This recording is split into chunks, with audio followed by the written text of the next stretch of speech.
Hi there everyone.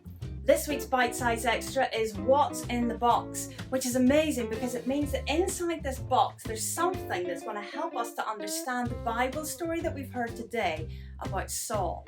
Would you like to see what's inside? Of course you would. Let's have a look.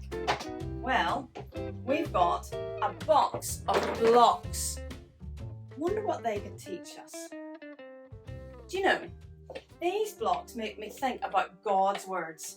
Last week we heard about Samuel and how Samuel wanted to hear God's words. He said, "Speak, Lord, your servant is listening."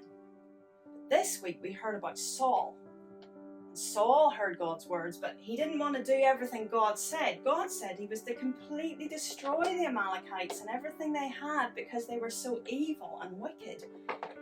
And Saul kept back the best bits for himself. And we read in other places about how Saul didn't always do what God said was best. That's sad, isn't it? You know, we have God's words. They've been put into a special book. Do you know what the book's called? That's right. It's called the Bible. The Bible is an amazing book. There was a guy called Paul who wrote letters to people, and lots of those letters are in this book.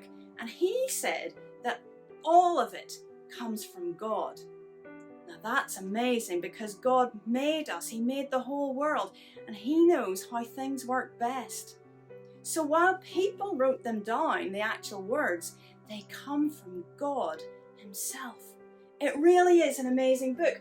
Paul goes on to say that it's useful for teaching us the truth, for helping us to understand what's wrong in our lives, for helping us to correct our mistakes, and for helping us to live God's way. There's so many amazing stories in the Bible. Stories about how God made the world, how He opened up the Red Sea so that His people could escape from the Egyptians and could go through safely. There's stories about how Daniel spent a night with lions and he was unharmed. Shadrach, Meshach and Abednego, his friends, they went through fire unharmed.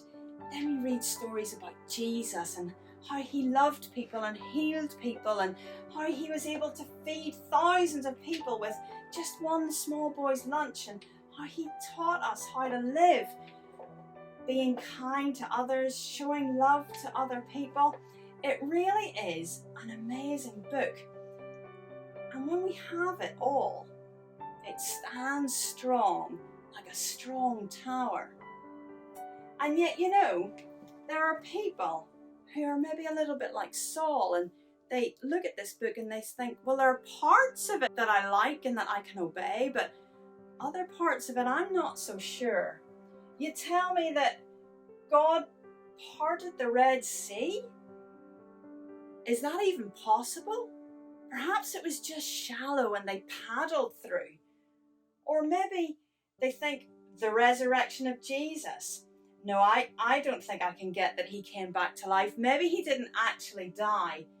And you see all that stuff about sin and how God punishes us for doing wrong and how He hates sin. I don't like those bits. And so they take pieces out of the Bible.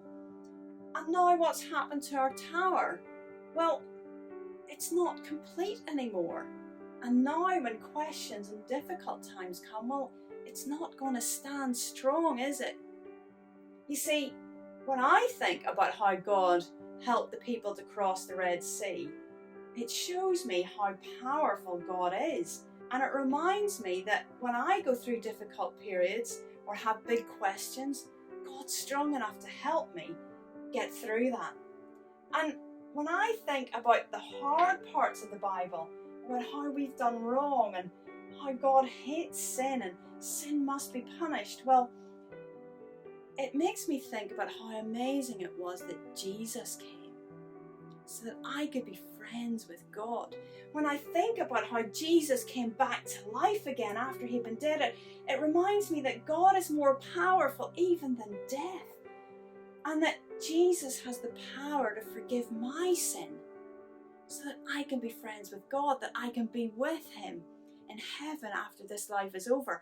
I want to leave those things in the Bible, even though sometimes they're difficult to understand.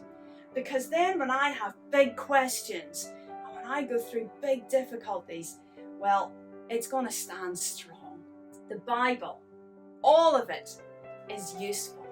Don't take anything away from it. Don't add things to it. It's strong as it is. Strong enough to help us when things are difficult. Strong enough to help us to answer big questions. And the Bible says that even though heaven and earth will pass away, God's words will never pass away. They are true. You can depend on them, and you can depend on God. Isn't that amazing? See you again next week.